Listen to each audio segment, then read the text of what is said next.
Hey there. God, I'm tired. I'm sure you can imagine, but we're just getting some work done. We're doing a pile burn right now, getting all that debris taken care of so that the tractors can come in, the bulldozers, and plant some saplings for this property owner.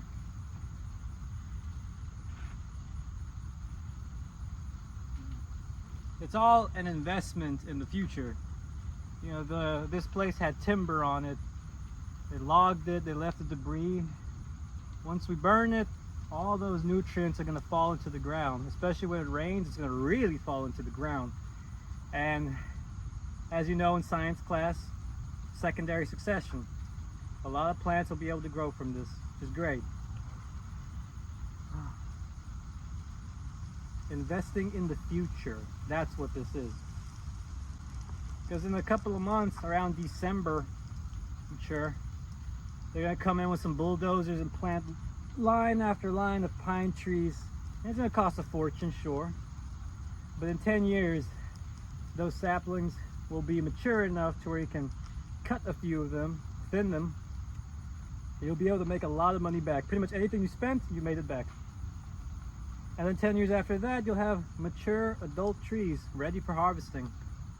And the money from that's going to be ginormous. But the problem is, you gotta wait like 20 years before you get the maximum return. And it's those 10, 20 years that kill me,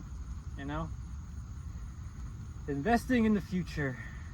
Even this is no guarantee. Some places that you plant aren't very good.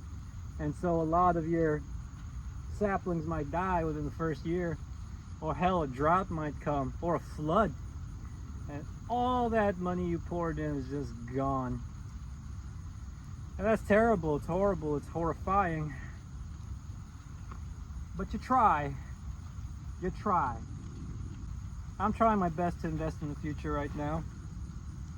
This is all part of a grand scheme. This work is all part of a grand scheme to make myself the richest person in the world. It's all part of a grand scheme of just getting my career in order, my life in order, have some flexibility. Hopefully at some point I don't gotta come and do this anymore. It's fun, but it's tiring, and I can't do this forever. I'm young, but even sometimes I'm like, oh God, oof, I just want to lay in bed and not wake up for 1,000 years. My God. It's scary, it's unsure. This is more sure than most things I invest in, but there's a lot of stuff I try to do and it doesn't really pan out. Or at the very least it plateaus, or I don't know, I just try. I try a lot of things. It's scary, especially me, because I don't like to lose either.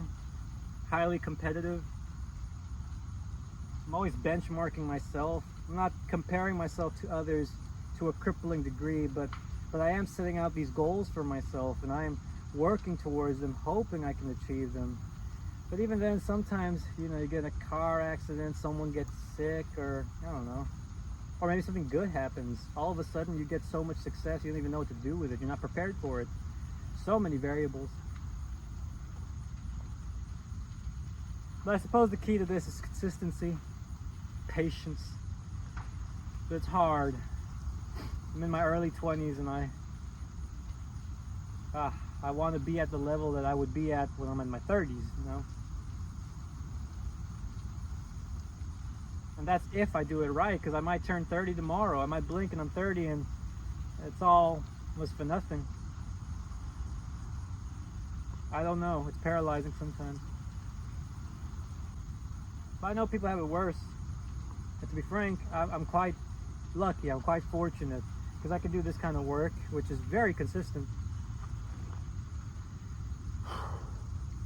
And quite lucrative. But at least I have something to do. It's not like I'm on the job search or I'm trying to invent something. This is an industry that's quite consistent. I don't think it's going to die out, at least for the next 100 years, I think. So I have something to do. And I've been at points where I have nothing to do, and it's quite helpless. God's been very kind to me. And sometimes I forget that. I don't appreciate it. I have the fortune of learning from my mistakes. Not a lot of people do that. Some people make mistakes and they keep doing it. They don't learn from it. I also have the fortune of learning from other people's mistakes. I also have the fortune of learning from other people's example. And so that gives me more confidence, more assurance. I'm thinking about a million things and this thing's on fire. Isn't that funny how humans are? This is a controlled burn. You can't control fire. Too many variables. As soon as you light the fire, temperature changes, wind changes, everything changes. Even yourself, you get hot, you get bothered. So you can't really control fire. That's not the correct term. But you can put things in place to sort of influence it, to manipulate the fire. And so that's kind of how this is, right? All this. You can't control life. All you can do is set things in place to kind of, hopefully by the end of the job, you're somewhere you want to be. Or at the very least, somewhere you need to be. But it's terrifying. Believe me, I know.